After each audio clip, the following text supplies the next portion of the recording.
꽃은 시들지만 복수는 피어납니다. 검은 옷 좋아 영정사진 그리고 노잣돈. 제인의 퍼포먼스는 단순한 분노의 표출이 아니었습니다. 그것은 선언이었고 동시에 복수의 시작을 알리는 의식이었죠. 자, 닥터 김도윤 씨 말이에요. 강재인이랑 사겨요? 정신병원에서 제인이 탈출시킨 사람이 김도윤 씨라던데. 농담이라도 그런 말 하지 마. 기찬과 세리의 결혼식을 장례식처럼 만들어버린 이 퍼포먼스는 사람들의 기억 속에 깊이 각인됩니다. 좋아엔 삼가 고인의 명복을 빕니다. 노잣돈 봉투엔 지옥길 외롭지 않게 쓰세요라는 문구까지.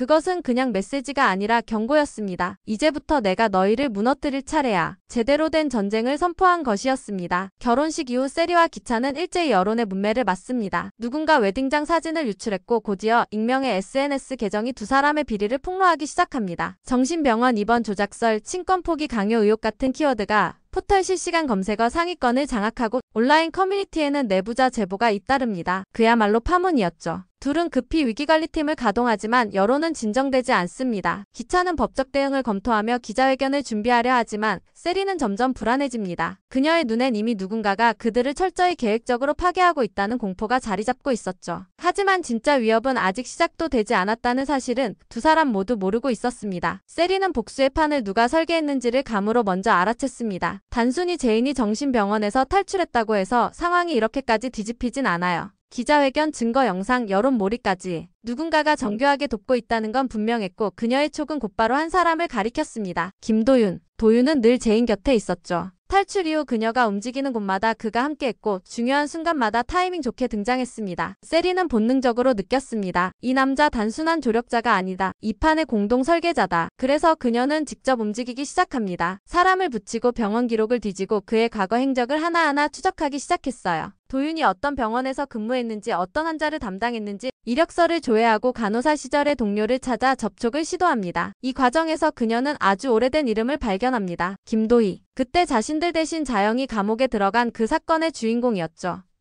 그 순간 세리의 머릿속에 수많은 퍼즐 조각이 맞춰지기 시작합니다. 그래서 도와준 거였어. 그래서 그렇게까지 나서서 제인을 끌어낸 거야. 그녀는 혼잣말로 중얼입니다. 복수의 판 너도 참가자였구나. 이제 세리는 더는 기다리지 않습니다. 이 남자 김도윤이 제2의 제인이 될 수도 있다는 위기감에 휩싸이죠. 단순한 감정이 아니라 가족을 빼앗긴 자의 분노. 그녀는 또 하나의 전쟁이 시작됐음을 직감합니다. YL그룹 내부에선 점차 균열이 깊어지고 있습니다. 겉보기엔 평온해 보이지만 물밑에선 권력 다툼이 치열하게 벌어지고 있죠. 회장의 유고 이후 공석이 된 자리를 놓고 내부의 권력 재편이 시작된 가운데 각 인물들의 속내가 하나둘 드러나기 시작합니다. 제인아, 아무도 잊지 마. 회사는 전부 제 것이라더라. 특히 승우, 검은머리 짐승은 이래서 거두는 게 아니야. 자영은 최근 승우의 행동을 유심히 지켜보며 의심을 품기 시작합니다. 겉으로는 조용히 지내는 듯하지만 비서실을 통해 각 부서 자료를 따로 보고받고 있고 재무팀과 비밀리에 접촉한 사실도 포착되죠. 자영은 제인에게 말합니다. 승우가 노리는 건 단순한 입지가 절대 아니야. 그의 YL을 먹을 계획이야.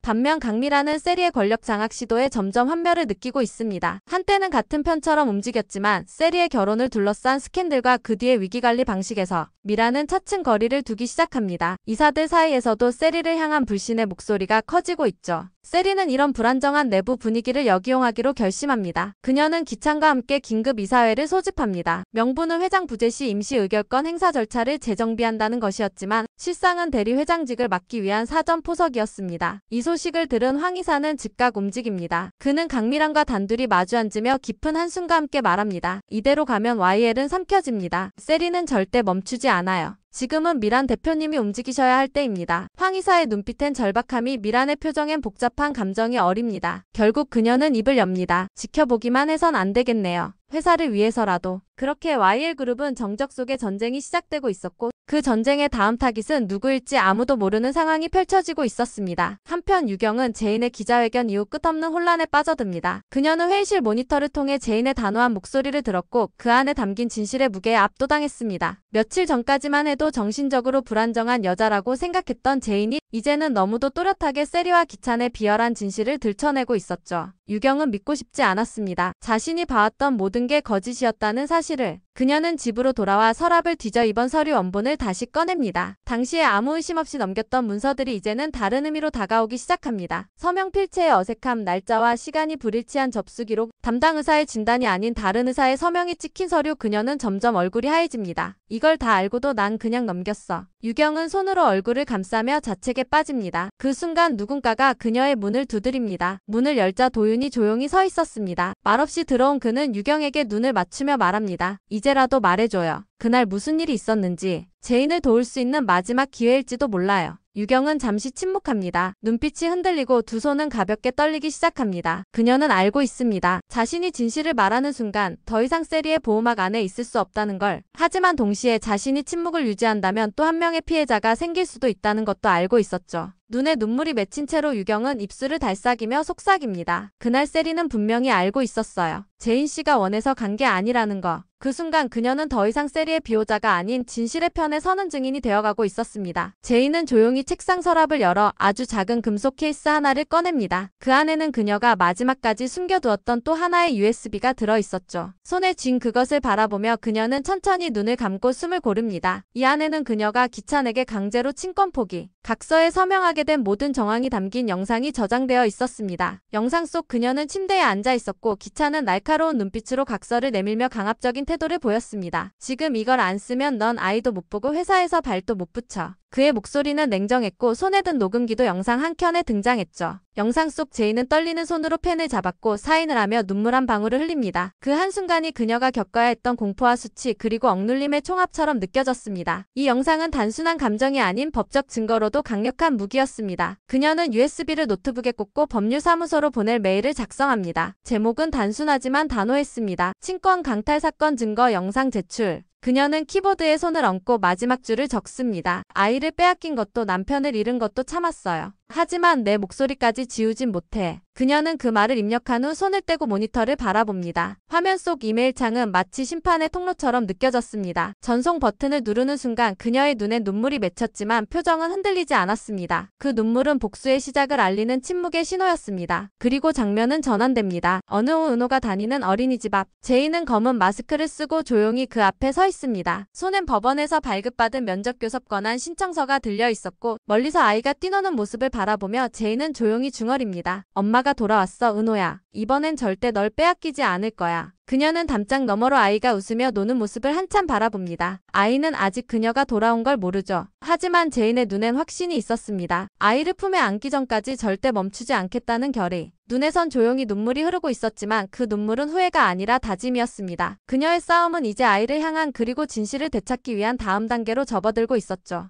다음 타깃은 분명했습니다. 그녀의 이름을 더럽힌 자, 그 대가를 치르게 만들 시간입니다. 여왕의 집 22회 조용히 그러나 치명적으로. 그녀의 복수는 지금부터가 진짜다. 오늘도 끝까지 함께 해주셔서 정말 감사드려요. 구독과 좋아요 그리고 알림 설정까지 해두시면 다음 회차 리뷰도 빠르게 받아보실 수 있어요. 그럼 저희는 다음 영상에서 다시 만나요.